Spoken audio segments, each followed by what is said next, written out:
Hello everybody, Skin Deep Beauty Vlogger here. I hope you're all really well. Today I've got my November favourites, which I really hope you'll enjoy. I hope you've all had a great month. For many YouTubers, their November favourites are their last monthly favourites of the year, and then their December favourites take the form of an annual favourites. But not for me. I will still be doing monthly favourites in December, and my annual favourites will take the form of my Skin Deep Beauty Blog Awards over on my blog. That's always linked below, so do check that out. The awards will be going live on New Year's. So without further ado, I'm going to get started with my November favourites, and as you can see I'm not wearing a full face of makeup, and that's because I'm going to apply some of my favourites, which are makeup favourites, onto my face. So although my favourites are in no particular order, I'm going to start off with makeup just so that I can apply some more products and feel a little bit more made up for you guys. So first up I'm going to apply some eyeshadows, and my favourite eyeshadow of the month, which I've been absolutely obsessed with, is one from my MAC palette. I picked this up in my recent MAC haul, and it is the shade called Patina. This one here. Excuse my nails, by the way. So I'm going to pop that on all over the lid. It's such a beautiful shade. I'm going to be using a MAC 217, not necessarily a favourite, but just one that I've been applying this shadow with throughout the month. I'm really into that grungy look at the moment, and I don't really know how to describe this colour. It's almost like a sort of muted, very muted golden colour. It's got a hint of sheen to it, but overall it's quite muted.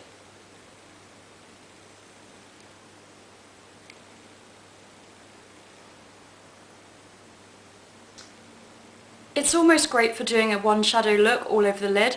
I hope you can see that. I mean, it's a very subtle, neutral, everyday shade, which I really am enjoying. But I do quite like adding a little pop of shimmer to the centre of the lid using All That Glitters. So I'm just going to do that as well.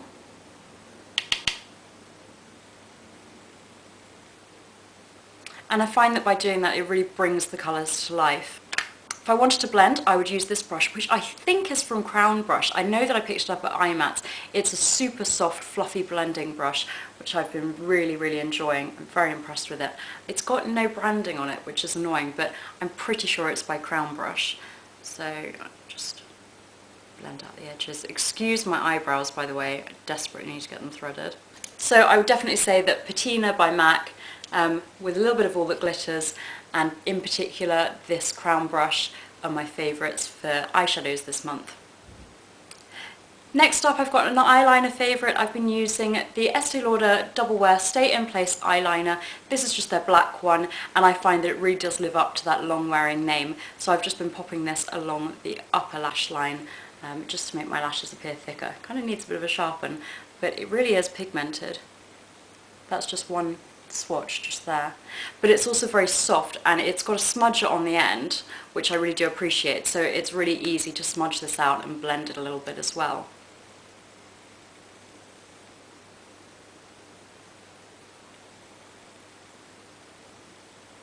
It's really nice and creamy, it doesn't drag at all.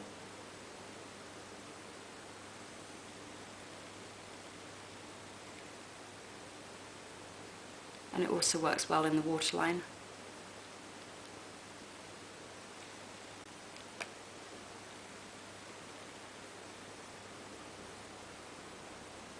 And I just realised that I forgot to swatch those MAC shadows for you, so here you go. This is MAC Patina, so almost like an antiqued gold, I guess you'd describe it as. So that's Patina there, and this one is All That Glitters, a very famous shade, and of course Elle from Ellen Blair has named her channel after that as well. Some swatched on the back of my hand. I don't know how well they'll show up because they really are nice neutral shades. I've got a new favourite mascara to share with you, and it's a drugstore one, and it is the Maybelline the Falsies, and it's the flared version. I really want to try the original sort of unflared one and see how I get on with that, but I've been really impressed with this. It gives that very sort of volumized but fluttery feminine lash look that I really go for, and it holds a curl incredibly well. It holds a curl like nothing else. I mean, I'm sure I've tried other mascaras that hold a curl well, but this one I really have noticed it. It's not waterproof, but it's pretty long wearing as well. I don't notice any smudging or flakiness throughout the day, and it's really been getting cold, and quite often if I'm sort of out and about in the cold, my eyes will start to water, especially when it's quite windy. but I haven't noticed any smudging at all with this, so I really am impressed, and I would recommend it. And it's affordable, which is always good for a mascara because you have to get rid of them fairly regularly. Now it's got this sort of scooped natural bristle wand, which, now I apply my mascara like this. If you go like that, which, well done you, because I would be getting mascara across my nose. My friends always laugh at me and they're like, oh, you look so awkward, but I'm like, no, it's because I'm actually really clumsy and I would just get mascara on my nose. But if you do apply your mascara like that, then you may not like it because it is a slightly tapered one, but I mean, not too bad. I'm going to apply that now, as you can see. I really do love this mascara. Could well be my sort of favourite, well, I was going to say favourite drugstore mascara, but actually it could be my favourite mascara that I've found in a long time. May even prefer it to my beloved Physicians Formula Organic Jumbo Lash, which is a good thing because obviously Maybelline's a bit more readily available, although I am hearing rumours. So I've just applied that onto the Physicians Formula is coming to the UK.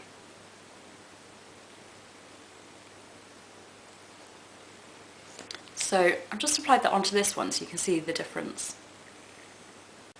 So hopefully you can see the difference. I think that's pretty impressive mascara. I've applied it onto both eyes now. Next up, I've got a new favourite highlighter, and this is one that I've been reaching for quite a lot. If you follow me on Instagram, my name's below if you want my details for that, then you'll know that I've been doing No Repeat November, and I've been taking a photo of the products that I've used on my face throughout November. I haven't sort of been strict in doing absolutely no repeats. And so one of the products that really has featured quite heavily is my new favourite highlighter, which is the Balm's Mary Lou-Manizer, and I picked this up in a recent high-end haul. I really like this. I've wanted it for quite a while, and it's definitely a wow sort of, you know, it's not a subtle highlighter, but it's beautiful, and I've already made a sizable dent. I don't know if you can see that. I've been using this a lot as a highlighter, but one day during the month I was running really late and I was just like, oh, you can use this as an eyeshadow as well, so I just used it as an eyeshadow. It's actually a really beautiful eyeshadow colour too. Here is a swatch for you, so you can get an idea of the sort of, I suppose it's like a gold champagne colour. Really high shine. I mean, it's certainly not a subtle highlighter, but great as we're going into party season. And for this time of year, I really feel that my skin needs that extra lift from a highlighter.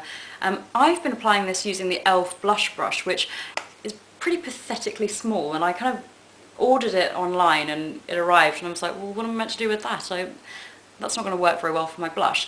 But somebody, and I believe it was Nick from Strawberry Blonde blog, recommended using this as a highlighter, and it recommended using this as a highlighter brush, and it really does work well for that. So I'm going to pop some of this on.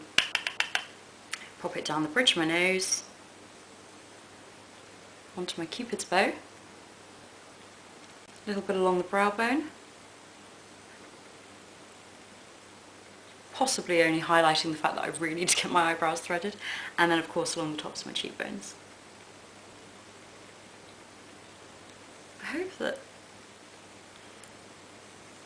Now I film in natural light, but I hope you can see the difference, even though it's sort of a subtle, just healthy lifted difference. I think if you get close up to somebody and they're wearing this, then you can kind of see that it's like, you know, glittery particles, and it's unusual for me to go for a powder highlighter for that reason, but nonetheless I really like this. I generally tend to go for cream ones that sort of melt into your skin a little bit more, but I really have been enjoying the Balm Mary Lou-Manizer, and it was one that I ummed and ahed about for a long time, but I'm really glad that I picked it up.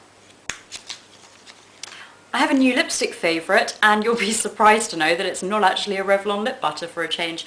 It's still a lip butter, but it's actually the Rodial Glamstick. And this is in the shade Lust, which is a great sort of very wearable everyday colour, almost like a Your Lips but better one. I love the packaging. Very sleek, sort of like a Perspex packaging. Now these are super pricey, and it's a very creamy formula that's extremely comfortable to wear, but I do fear that I'm going through it pretty quickly, so whether I would justify the repurchase I'm not sure, but I really do love the colour. Let me swatch it for you. Another great thing about this is that it's got a wonderful coconut scent that this time of year just sort of reminds me of summer and takes away from the fact that it's really getting quite cold now. So I'm just going to pop that on. I've already got some on, but I'm just going to top it up.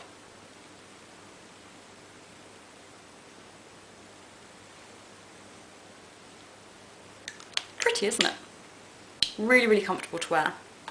And then I've got another makeup favourite which I'm already wearing, and the reason that I decided not to apply this onto my face during the video is because I've already done a first impressions of it, so I will link that video below if you haven't already seen it. Now this is the Clarins Extra Comfort Foundation in SPF 15. I've been wearing this a lot during November. My skin has been getting drier now that we're going into the colder months, and I have to say I'm really, really impressed with this. I'm really surprised at how many people that are based in America and watch my videos have commented to say, oh, that looks amazing, I'm really sad that it's not available in the US. I was so surprised. I thought that Clarins was very readily available because over here in the UK, I always think of Clarins sort of, I suppose along the same lines as Clinique, although I much prefer the Clarins skincare, because you tend to see them together. It's like, you know, Clinique is everywhere if you go to a department store, and so is Clarins. So I was really surprised that this isn't so readily available in the US, and I have tried to contact their PR to find out for you if it is available or if it will be, but I haven't had any response just yet, so sorry that I can't really help, but hopefully it will head over to the US. It's a great foundation if you've got dry skin. It also gives a very full coverage effect, which I've been needing this month because my skin has been like struggling a little bit. I think when the seasons are changing, people's skin does tend to get a little bit upset. Plus I've been very, very stressed out this month, so this has been a bit of a godsend. It's just great to pop all over my face, blend it in, and I'm good to go with a little help from some concealer. The only thing I don't like is the packaging and the price tag. It is pricey, but I think that it lives up to the Extra Comfort name, very comfortable to wear, and I think that because my skin has been veering towards, like, it's still normal combination skin, but I've certainly noticed that I need a little bit of extra hydration, and this has been helping. I'm not going to go on about it too much. As I said, I've already done a first impressions video, so do check that out if you'd like more information. And I've been applying that with the Coastal Scents buffing brush, which I'm going to show you very quickly because it needs a clean, but I suppose it shows that I've been using it. But I've been really impressed with this. This I got in the Coastal Scents, I believe it's a 22-piece brush set, and I found that a little bit hit and miss. There's been a couple of brushes that I really like, such as this one, and then quite a few that I've been really quite disappointed in. But yeah, I really like this brush. I don't know if they sell it separately. I think it's just called the flat top buffing brush. I'm not sure. I'm going to stop showing it because I'm embarrassed about how much of a clean that needs. Talking of which, I've been really impressed with the Clinique Makeup Brush Cleanser this month, and obviously I don't use this for a deep clean on my brushes, but I've been really liking this for just when I want to do a spot clean, which I think is particularly handy this time of year if you're going to a lot of parties, maybe doing a smoky eye. I mean, I very often wear a smoky eye if I'm going out, so this has been a godsend to just like clean my brushes off, get that sort of heavier colour off them, and prepare them for the next makeup look that I'm going to do. So really, really like this. And I know a lot of people go on about the MAC brush cleaner, which I haven't tried. I mean, I guess the advantage with that is that you get your back to MAC once you finish it. And I know Sephora also do one, which I do like, but this is probably a bit more readily available because we don't have Sephora in the UK, which is just craziness as far as I'm concerned. Talking of smoky eyes, a product that I've been really impressed with is another Clarins one, and this is the Instant Eye Makeup Remover for waterproof and heavy makeup. So as you can see, it's a bi-phase one. You shake it up, and it just gives you this incredibly effective eye makeup remover that really does live up to its name. It works very well on removing a heavy look. I don't wear waterproof products, but I have been using some longer wearing ones, and it works very effectively on those. And I think that although I'm always reluctant to recommend an expensive eye makeup remover because there are some really good drugstore ones, I would maybe recommend picking this up if you are planning on wearing a lot of heavy sort of smoky eye makeup during Christmas party season, because it really does make removing your eye makeup a completely effortless task. And you should remove your makeup at the end of the night, but sometimes it's like a bit of a chore, but this just makes such light work of it that I would really recommend it. I've got one nail polish favourite this month, and it is Essie Maximillian Strasse. I hope I'm not butchering the name too much. I had my eye on this for a long time. A lot of people were going on about it in spring-summer as it was part of their spring-summer collection, but I was a bit late to the party picking it up, and I'm so glad that I finally did, because it's a really beautiful sort of greyed out pale green, like a sort of greyed out mint green. I feel that even though it's a greyed out mint green, which sort of lends itself probably a little bit better to spring and summer, I think it's because of that sort of grey undertone to it, it's still very wearable this time of year, and it's a beautiful colour. It looks sort of mint in some lights, grey in others. I really like those sort of greyed out muted tones. I think they look very chic on the nails.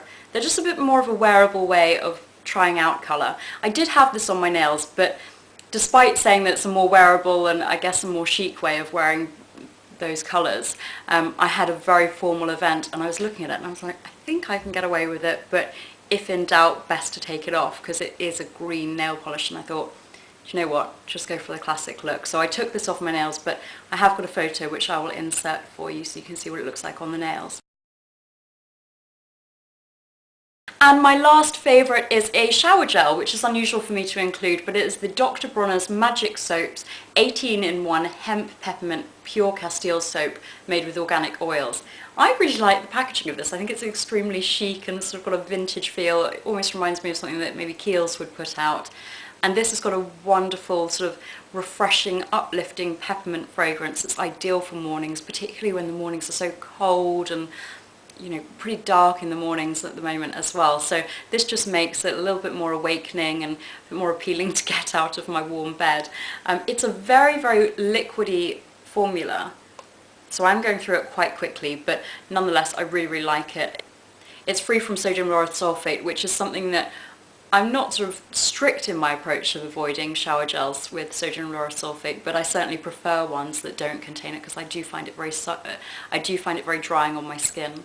So I would definitely recommend this. I know they've got lots of different scents. I haven't tried any others, but I really like the peppermint one. It leaves your skin feeling very clean as well, so a really nice sort of clean, fresh shower gel. Anyway, I hope that you've enjoyed this video. Do comment below with what your favourites of November have been, and again, just let me know if you're still enjoying watching me apply the products during the video. I know it makes them a little bit longer, but hopefully it gives you a little bit more information about the products, how they apply, and well, I guess why I like them. Do subscribe if you enjoyed it and you haven't already subscribed. Give it a thumbs up, and I will see you all soon. Enjoy the rest of your day. Bye!